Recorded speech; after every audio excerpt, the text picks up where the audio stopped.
mewawancarai Bunda Sila sebagai kepala sekolah sekaligus ketua yayasan dari Yayasan Mardotila dan juga kepala sekolah dari TK IT Permata Hati. Nah, kali ini kami ingin mewawancarai Bunda ya, boleh ya Bunda ya. Jadi di sini Bunda, kami ingin bertanya dengan Bunda bagaimana pandangan Bunda dalam mengidentifikasi kasus-kasus yang terjadi tentang dilema etika ya Bunda ya, terutama di dalam sekolah TK seperti itu Bunda. Gimana menurut Bunda? Kasus-kasus yang terjadi. Seperti yang sudah ya Bunda ya, kasus yang kami hadapi itu ketika seorang anak tanpa sengaja, ya kita tahu lah anak-anak itu pasti tanpa sengaja menyenggol seseorang gitu dan menyebabkan dia merasa sakit gitu, terus dia langsung mengadu kepada orang tuanya. Terus orang tua itu tiba-tiba langsung menghadapi orang tua si anak yang tadi tanpa sengaja menyakiti. Dan ketika itu mereka langsung berkonfrontasi berdua gitu, saling tanya jawab gitu. Jadi tanpa melalui pihak sekolah gitu ya, tanpa melalui pihak sekolah. Nah, jadi ketika mendengar hal itu kan kita ada komite Bun ya. Nah, jadi ketua komite itu menyampaikan kepada kami gitu. Jadi Bunda ada kasus begini-begini di lingkungan kita, gimana Bun? Oh ya baiklah, siapa Bunda? Terus ketika disebut anaknya ya kita panggillah kedua orang tua itu. Termasuk langkah-langkahnya Bun ya.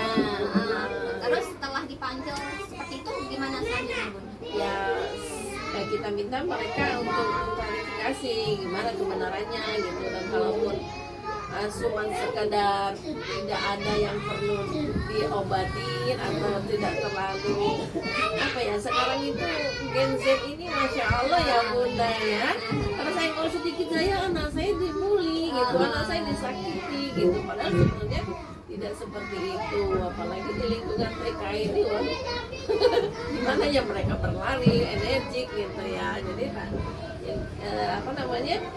ya tidak kita pungkiri kadang-kadang ya tersenggol sampai badannya berbalik begini kan, karena kencangnya mereka berlari. Terus Bun, tantangan apa lagi Bun yang terjadi pada saat kasus itu terjadi? Kadang-kadang karena ibu-ibu yang tidak mau menerima gitu ya. Nah itu kalau ibu yang tidak mau menerima ya sudah, kita kasih edukasi saja, itu begini sebenarnya gitu ya di depan kita mungkin baik deh ya Bun ya, tapi walaupun apakah dia menerima dengan sukarela atau gimana, tapi terus kita edukasi bahwa sebenarnya itu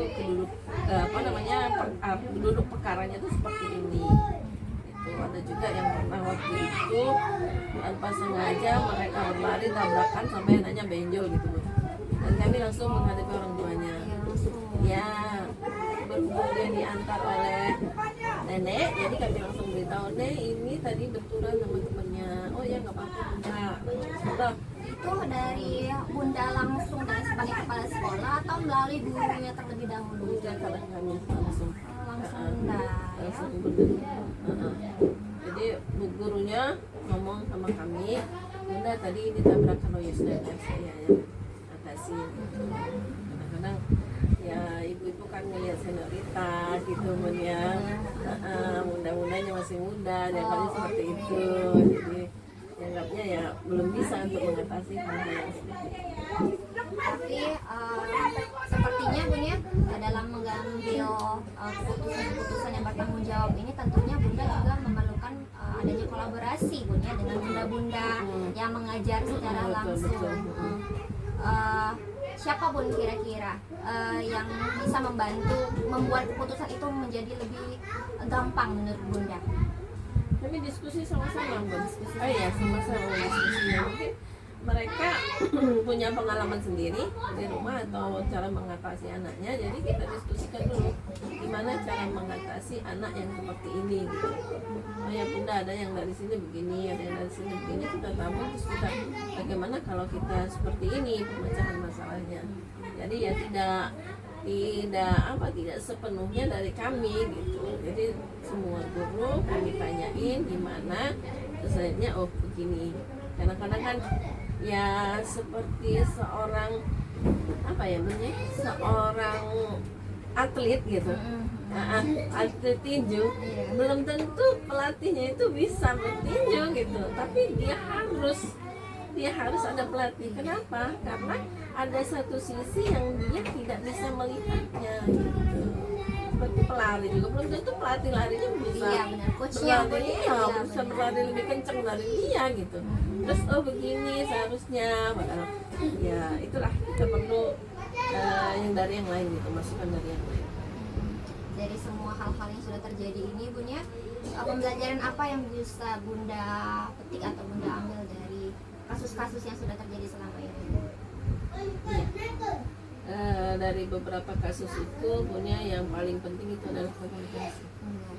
Ya, jadi dari semua itu kalau kita komunikasikan dengan baik dan dari kedua belah pihak, insya Allah semuanya akan teratasi dengan baik. Tapi kalau hanya satu arah, nah itu tidak bisa, Bun. Dan juga tidak bisa melalui telepon ataupun WA, karena bahasa di telepon atau bahasa di WA itu kan kita tidak melihat gestur tubuhnya seperti apa, apakah itu dia menerima dengan sukarela atau sudahlah di telepon juga sudah.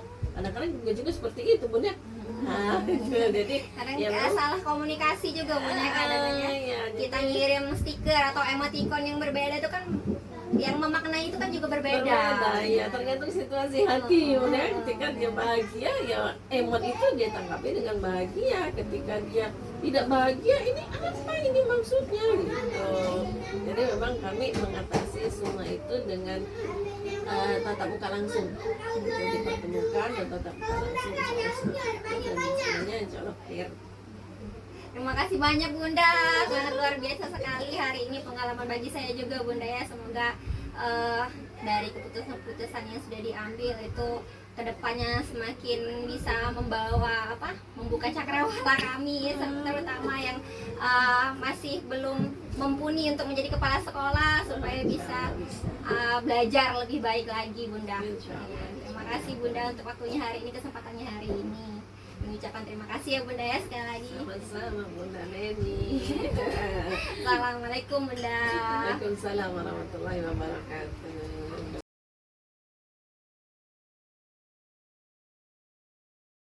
Assalamualaikum warahmatullahi wabarakatuh. Saya Nini Triana, merupakan CGP Angkatan 11 dari Kota Palembang. Di sini saya akan mewawancarai Bunda Dewi selaku dari Kepala Sekolah SDIP Permata Hati. Dimana Bun, kami ini sebagai tugas demonstrasi kontekstual kami ingin mewawancarai beberapa kepala sekolah. Ingin menanyakan beberapa pendapat mengenai keputusan yang diambil oleh kepala sekolah mengenai dilema etika yang terjadi di sekolah gitu. Jadi yang pertama ingin kami tanyakan nih Bun, bagaimana Bunda mengidentifikasi kasus-kasus yang terjadi di sekolah kita tentang dilema etika itu sendiri? Etika. Iya. Dilema etika. Etika itu kan kalau di dalam bahasa asalnya itu kan apa namanya, masalah akhlak ya. Jadi sebenarnya karena kita sekolah Islam ya, sekolah Islam itu, jadi yang menjadi rujukan kita itu adalah bagaimana kita merujuk kepada akhlaknya Rasulullah. Jadi kita bisa bersama Rasulullah. Jadi karena sudah ada rujukannya, maka sebisa mungkin anak-anak didik kita di sekolah ini itu merujuknya kepada akhlaknya Rasulullah. Dari mana kita memulainya ya dari sejak mereka kelas 1, dari sejak kecil kita tanamkan penanaman nilai-nilai ya. Misalnya ini akhlak di dalam mengucapkan salam ya, ketika bertemu dengan guru ya, ketika masuk kelas atau masuk ruangan guru ya. Nah itu juga harus ditanamkan secara dini ya, karena kalau tidak itu ditemukan maka mereka selonong saja masuk ke ruang kelas atau ruang guru itu dengan tidak mengucapkan salam ya, atau akhlak yang mungkin yang masih harus terus kita pupuk itu menjaga kebersihan ya, termasuk dalam hal ini membuang sampah.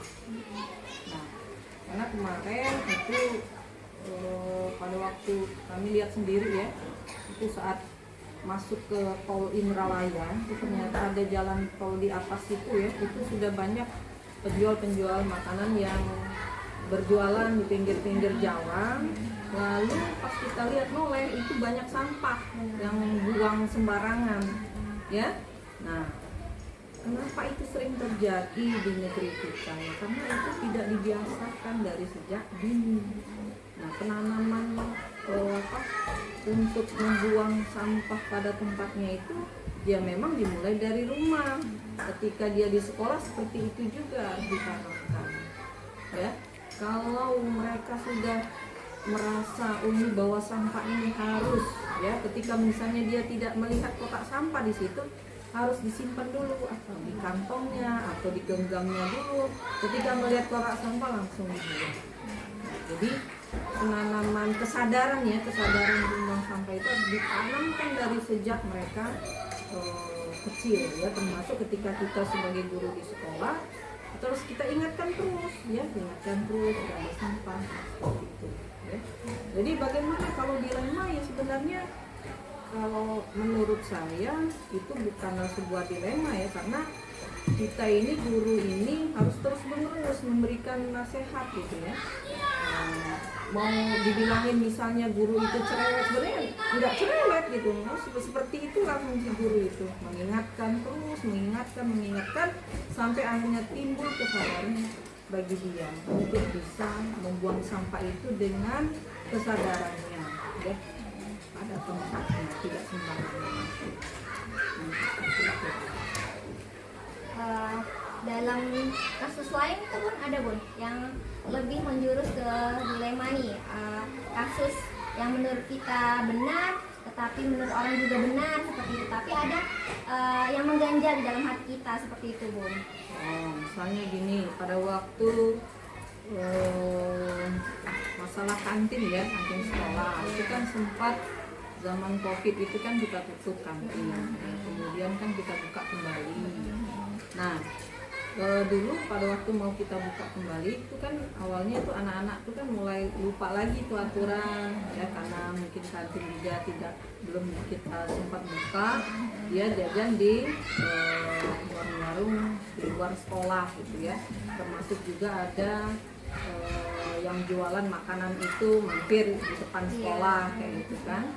Nah, satu sisi memang karena pada waktu itu ada kebijakan kantin tidak boleh buka ya, nah, itu kan ternyata anak-anak ini kadang kurang ya bekal yang dikasih oleh orang tuanya, dia terpaksa jajan di luar. Nah, lama-kelamaan kami melihat ini sepertinya sudah tidak bisa didiamkan ya, karena kita pihak sekolah ini tidak bisa memperingatkan ya mereka yang jualan di luar itu, seperti ini Pak, makanan yang tidak boleh dijual misalnya. Nah, itu kita nggak bisa karena dia tidak ada ikatan dengan kita gitu ya. Paling yang bisa kita lakukan itu ya kata bahasa kasarnya itu mengusirnya gitu ya, dengan cara yang halus gitu ya.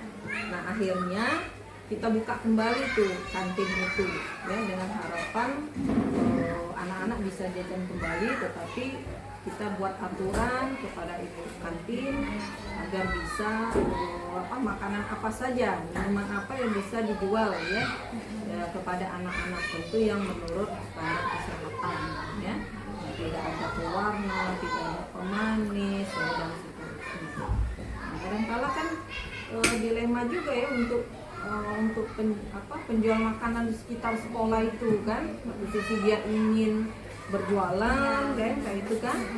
Nah, satu sisi lagi kita sebagai pihak sekolah ini ingin memastikan anak-anak kita sehat kan. Nah, kita juga tidak bisa melarang mereka gitu ya, melarang mereka. Akhirnya ya dengan kalimat yang bagus ya saya sampaikan, Bapak minta tolong setelah hari ini mungkin tidak bisa berjualan lagi di depan sekolah karena kantin sudah kami buka kayak itu ya.